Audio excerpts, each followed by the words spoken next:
Okay, hello everybody. I'm Shawana Brooks. I'm the executive director of Moving the Margins Artist in Residence program and the curator for the Corner Gallery.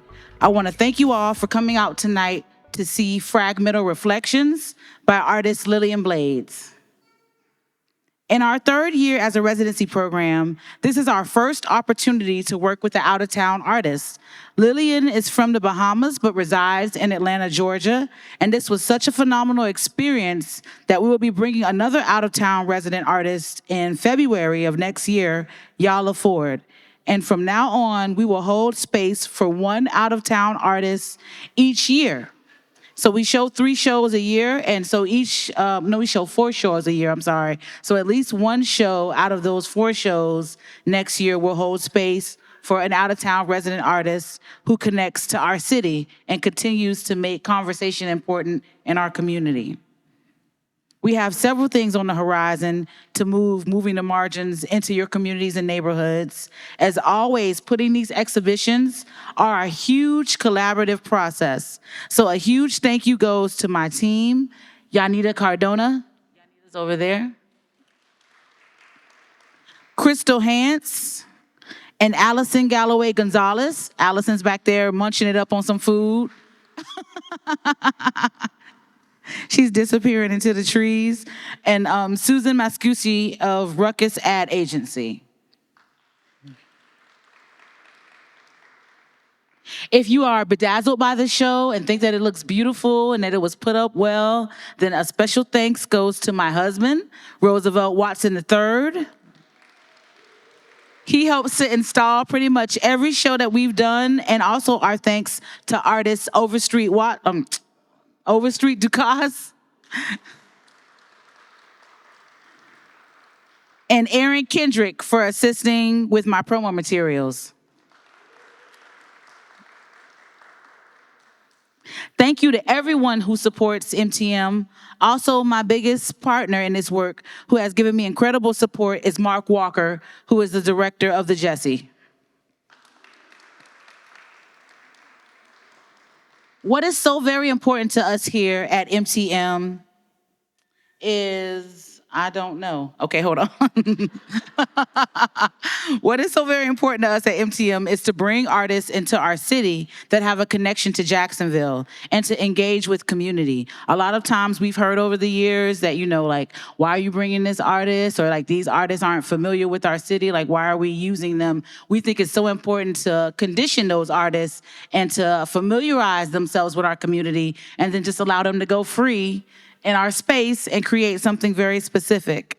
So as many of you have heard, Lillian has work in MD Anderson, the same as many of you artists here.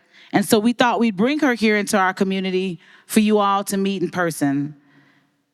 Lillian won't be able to come to every community connection program that we have here. We have 3 for the Corner Gallery. So while she is here, let's celebrate her tonight and ask her questions about her work. So help me to welcome and bring up Lillian Blades.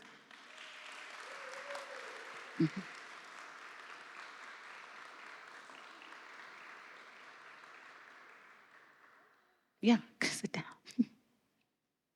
Yay. Well, thank you, Lillian, for being here, coming to us. So introduce yourself to Jacksonville. Jacksonville, how are y'all doing? It's wonderful to be here. It feels like I'm in the Bahamas, partially because of the weather. Yeah, this hot weather is not playing with anybody. Can you give us a little bit more introduction to your background as an artist? Sure, I've been an artist all my life since I was 12. I decided that I was going to be an artist full time. And I would say I've been teaching as well, but I've been full time since 2016. And I've been enjoying it immensely.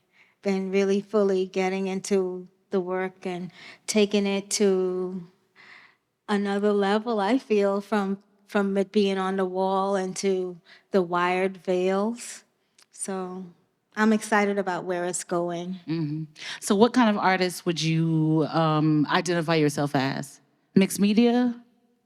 Yeah, a mixed media assemblage, but I don't really have a name for it yet. I don't think it's something that I feel like I'm developing, and it's rooted in our visual tradition, especially as Black people. I feel like I'm paying homage, but also building on materials and things that are accessible now that may not have been back then.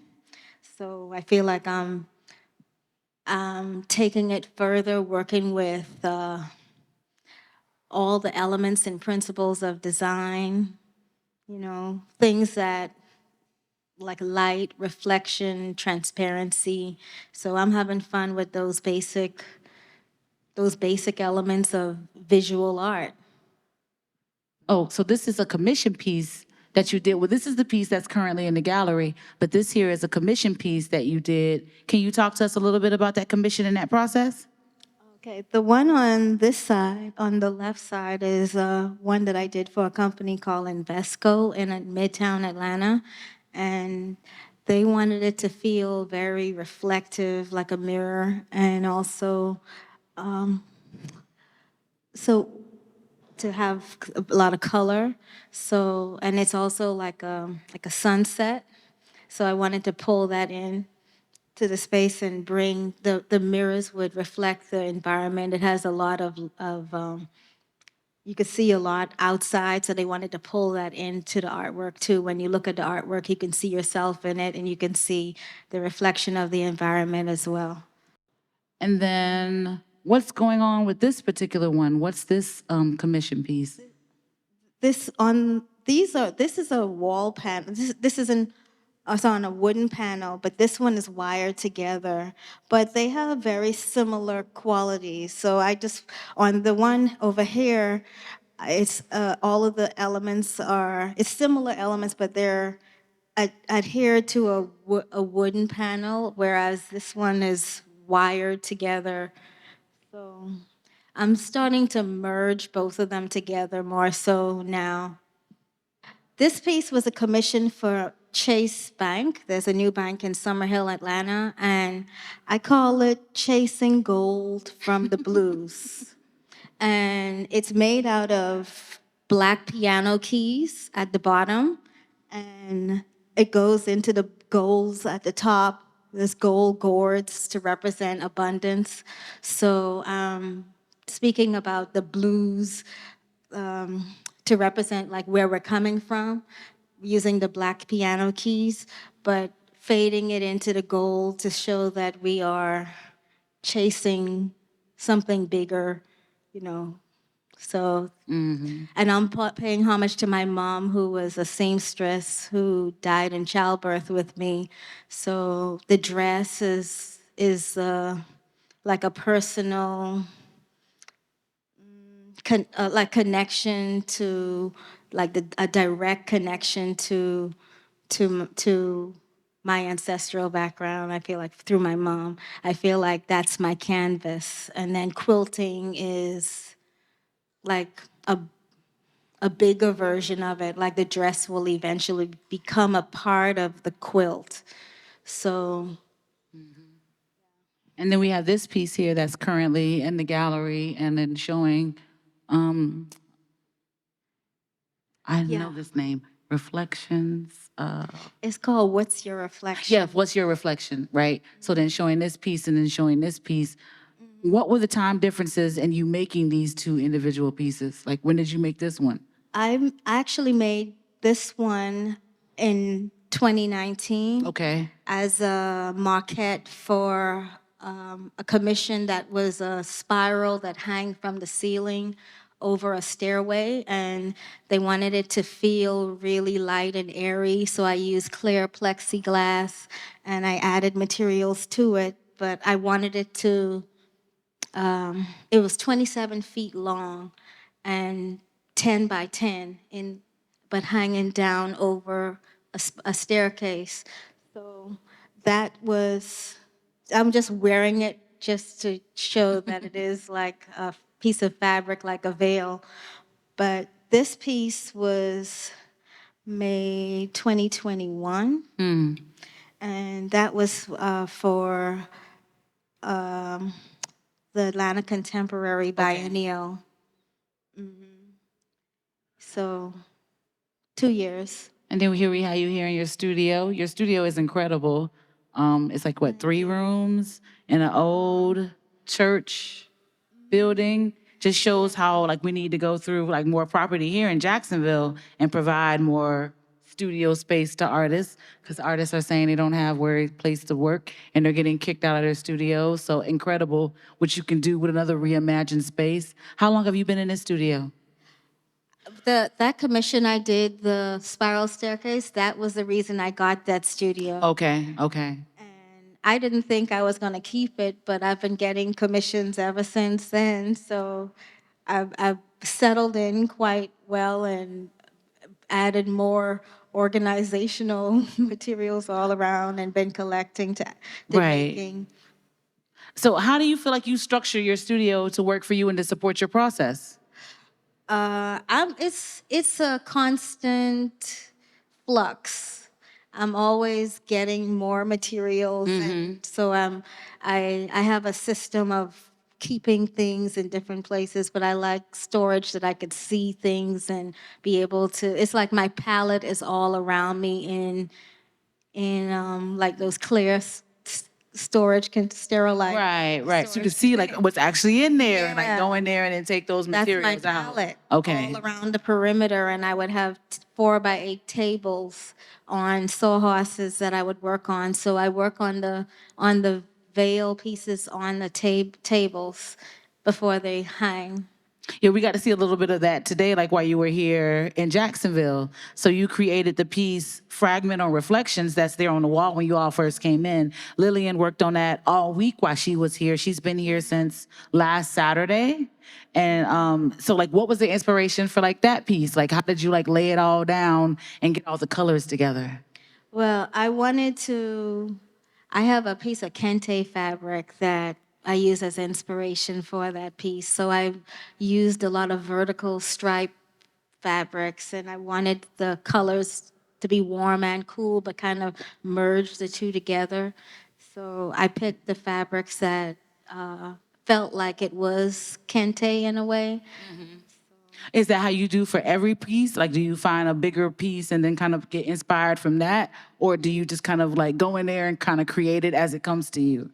I picked up that kente, and I decided that that would be the inspiration for that piece. So what about the other pieces? What do you do to inspire?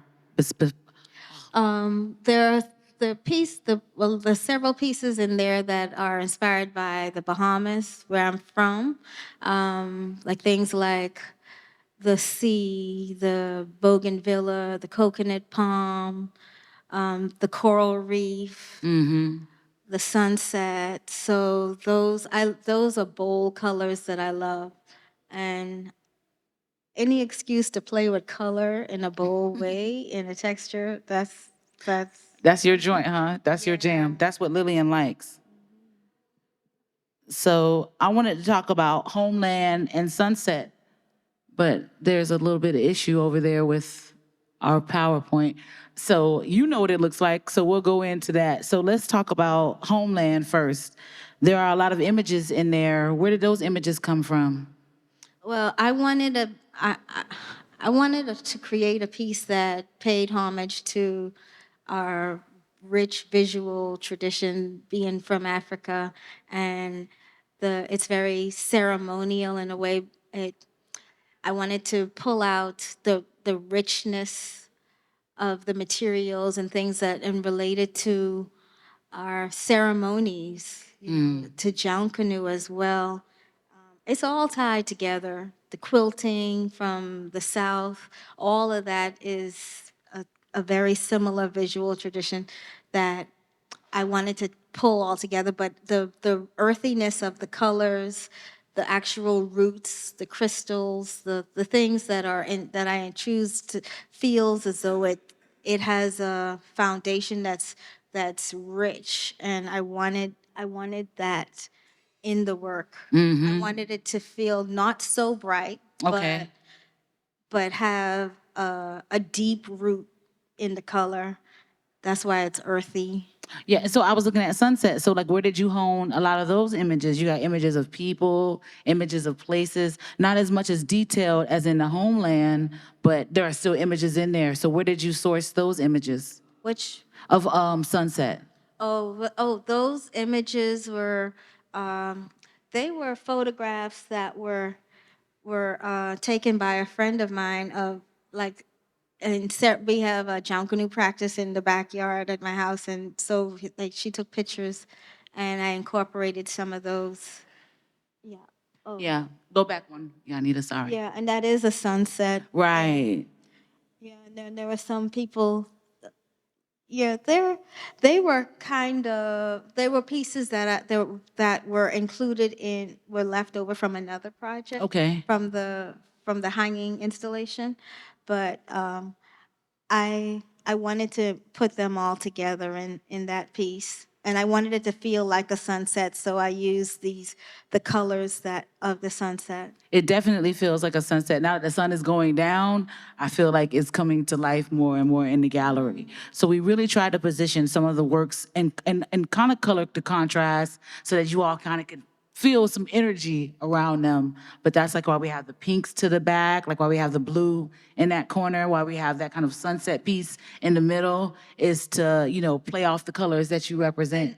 All of this is like acrylic, so it's no wood in this one. Right. So when it's in a window with the sun coming through, it casts all of those colors onto the floor. We're seeing some of that happen now in the gallery now with some of those images and just how much that your work plays with light. So you were saying that's a big deal to you, like the work coming through, showing through the sun and getting, so that's why we put a lot of pieces in the windows. That was like for that reason to showcase Lillian's pieces in the sun.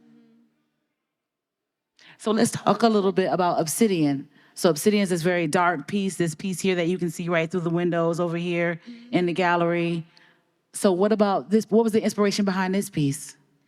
Well, I haven't done what black. I haven't really used that color, especially with paint. I avoid the color black. I would use like a dark indigo or, but I wanted to challenge myself and create an all black piece. Right.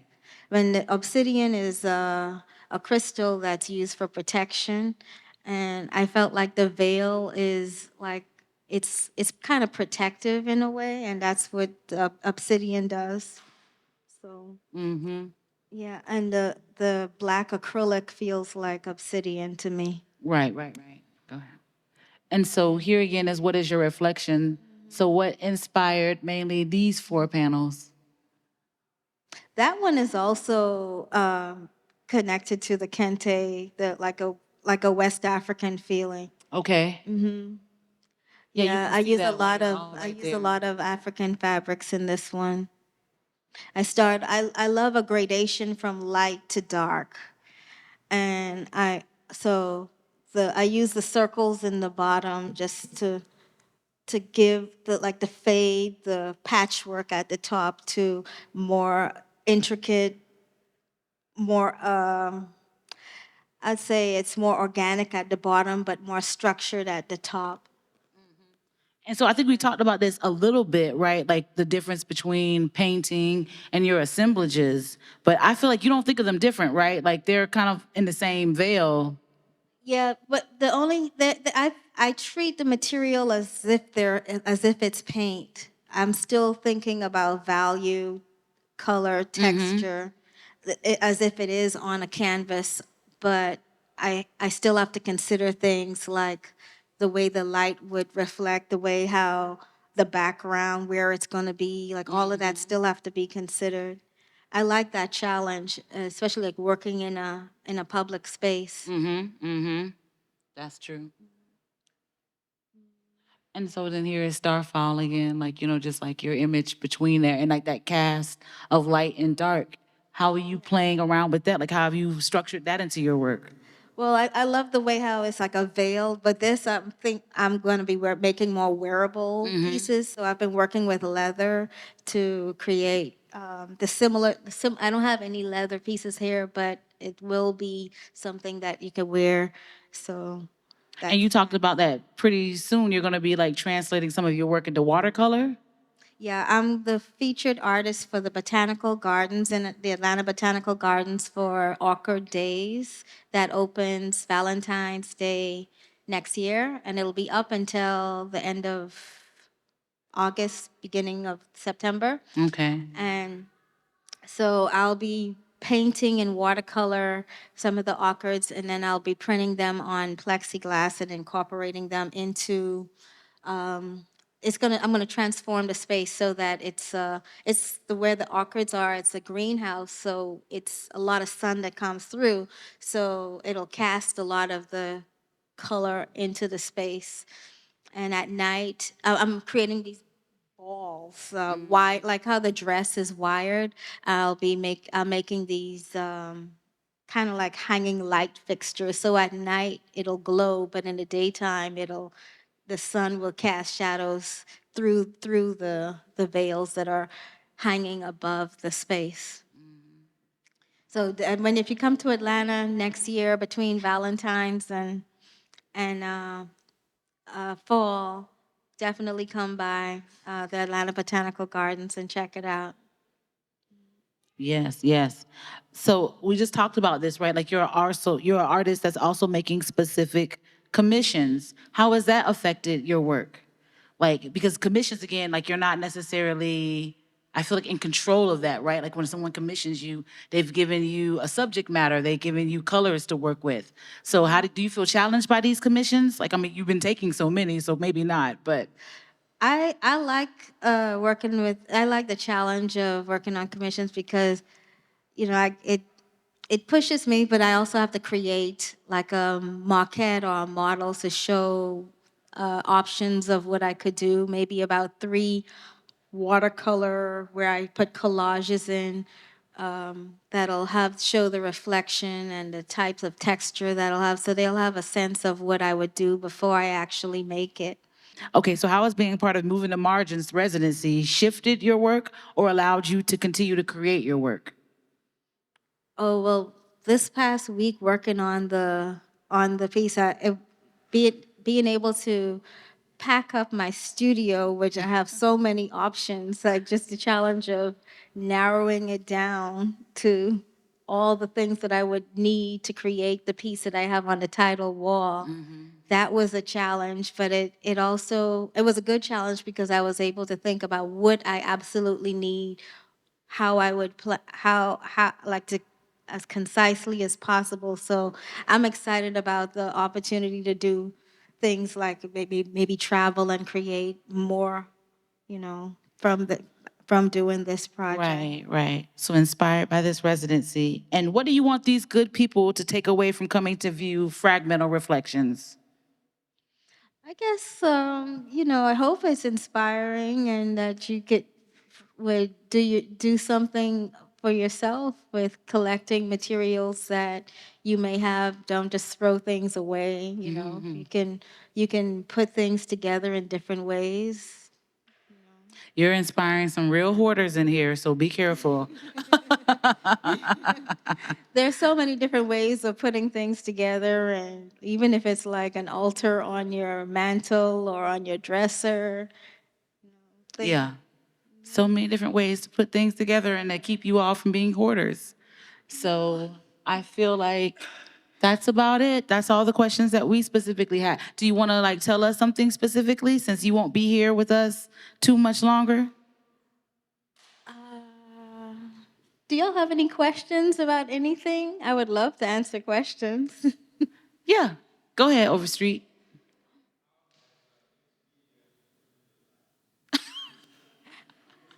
How has mixed media?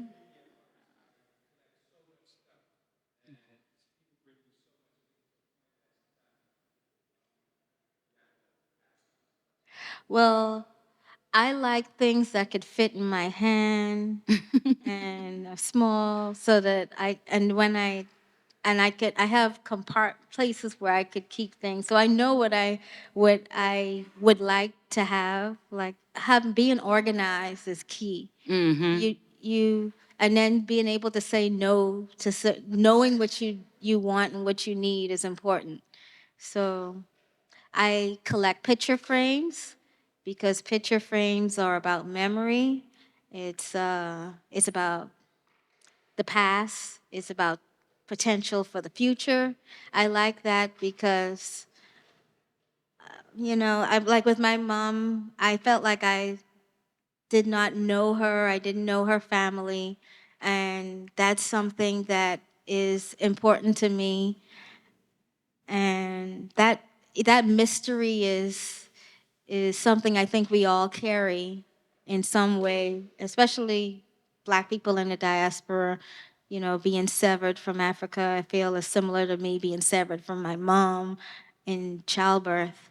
And so narrowing it down to things that are kind of symbolic in certain ways, like buttons for me are about my connection to her and being able to pay homage to her and carry on her legacy. I feel as that's important to me.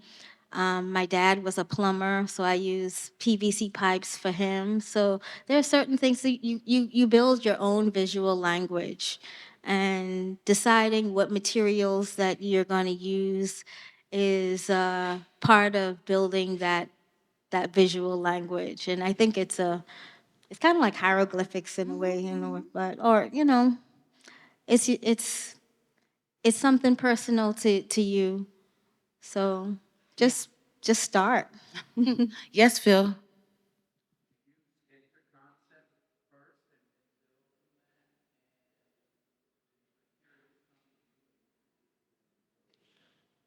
I kind of know instantly when I see things. Like I thrift a lot, and when I when I find things, like I know, like I instantly grab. I could feel it. I feel a connection in some way. I call it a patina, that it has a history, a patina of use, and it's sort of like an energy behind it. Like when you see when you I don't know how to describe it. There's just certain things about certain objects, especially small objects that are well worn and used. I'm attracted to those things because it jars your memory. It's potent, and I look for those things that feel potent to me. Mm. All right. Yes.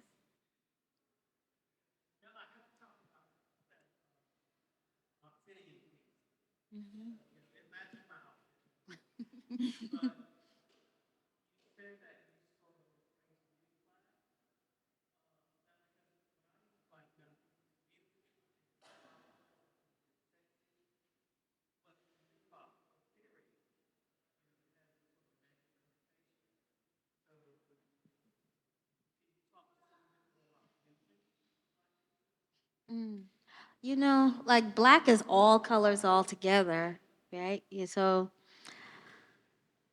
I I feel like I can get black by not just mixing all the colors together, but lots of colors placed in different, like the dark tones all together would give that feeling of black. I like seeing indigos with maroons or deep greens. Like just the value of the color would read as black altogether if I want to have black. But black, just like the color black itself, I feel it's like a cheat for darkness, and I want to have, I want to have the richness of the color to create that value.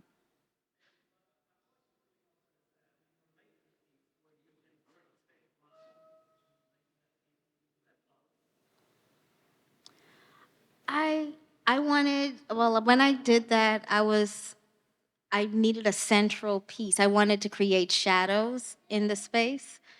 And it was for the Montgomery Museum. And I had color all around, but I wanted a central piece that the light could shine through and cast the shadows. So I didn't want it to compete with all the color that was around the perimeter of the space. Yes, Gwen.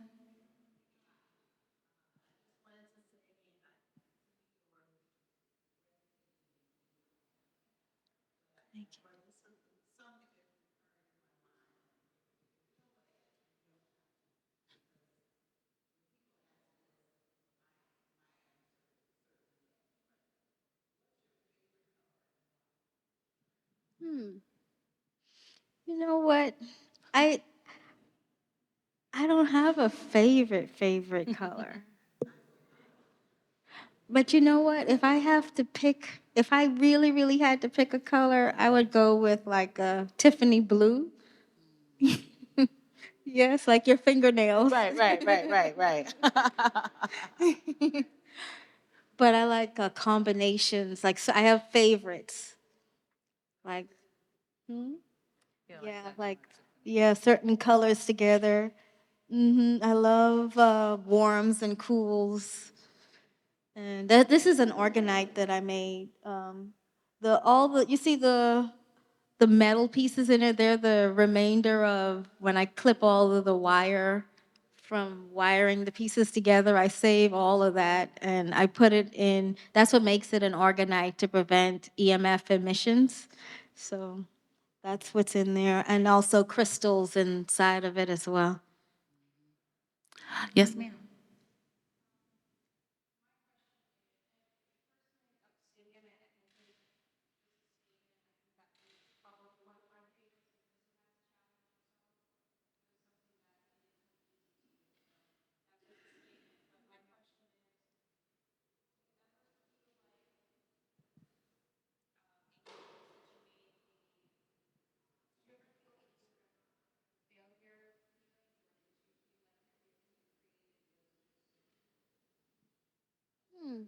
Kind of imposter syndrome.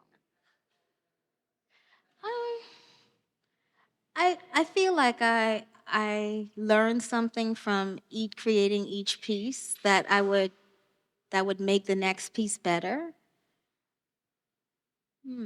With obsidian, I learned more about creating silhouettes, and it's kind of symmetrical, but it was organically symmetrical, and I like that.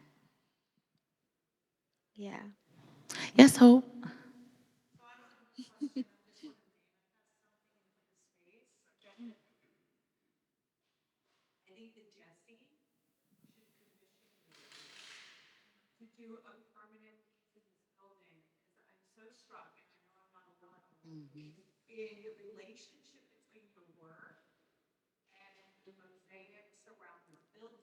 I love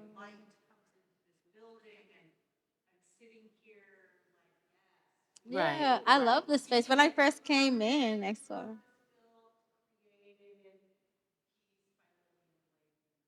Oh, wow. I would love that. Yeah, this is beautiful. Like I love in this space. Remember when I first came in and I was like, I would love to create a piece in this. Right, like something in here. So we'll have to talk to Mark Walker about that. He's not here, he's on vacation. But as soon as he gets back in the door, I'll be trying to talk to him about that. So incredible. Yes, ma'am.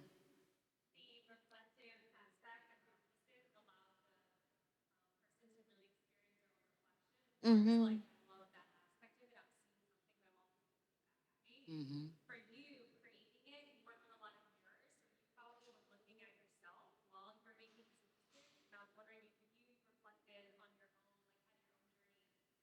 Oh yeah. You know what? I I like to dance in front of the work. I feel it builds confidence. Just being in the studio by myself sometimes and like looking at your reflection and getting used to just moving and being with yourself, listening to music, and it's like if you're at a gym or working out. So I kind of do that in the studio, working and moving and just enjoying the space, and the mirrors help. Aaron, I saw your hand.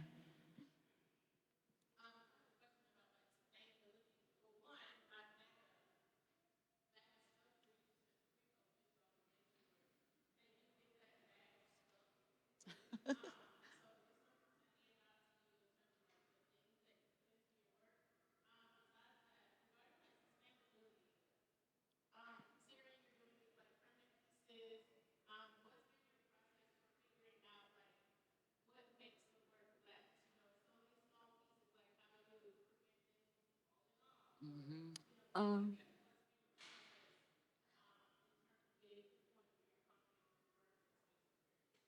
The materials I'm using are very, they stand like acrylic and plexiglass. They can be outside and with the wire.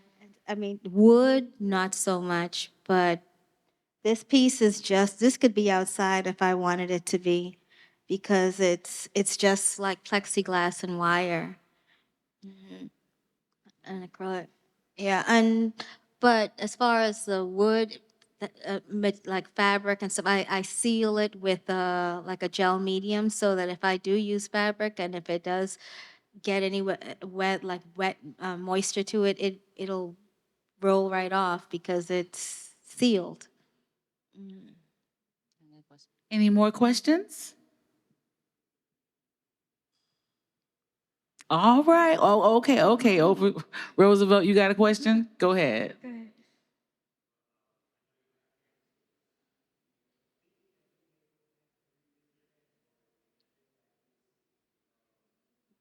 Working on canvas.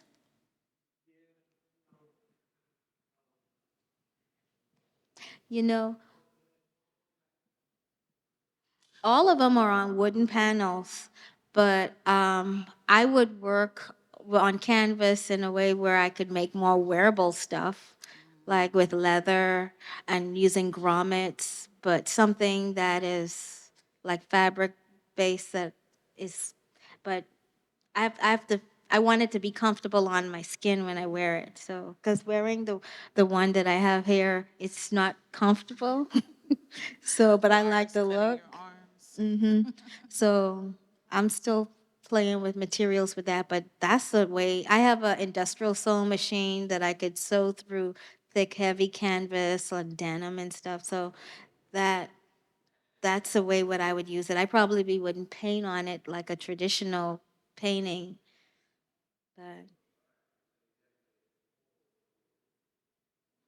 yeah, I don't think I would. Hmm?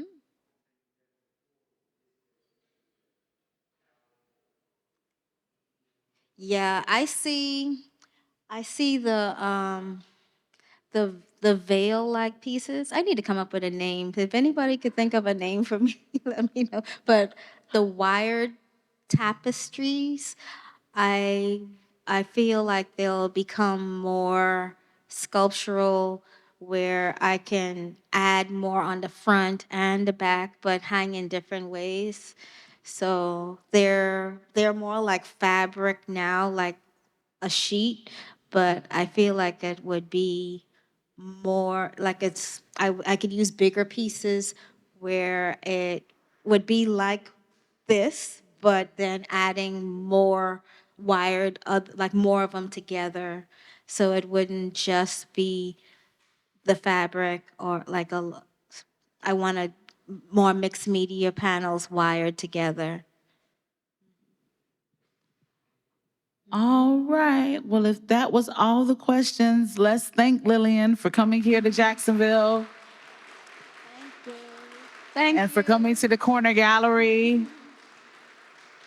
We're so excited to continue to have your work here. It'll be up until November 1st. So if you have any other questions, please like either leave a note for us or put it on our Facebook page. You can see Lillian's work on our Instagram. Please make sure you're liking Moving the Margins. If you haven't, you can see all of the past work of our past resident artists, many who are in the room tonight. So thank you all for coming. Thank you for participating.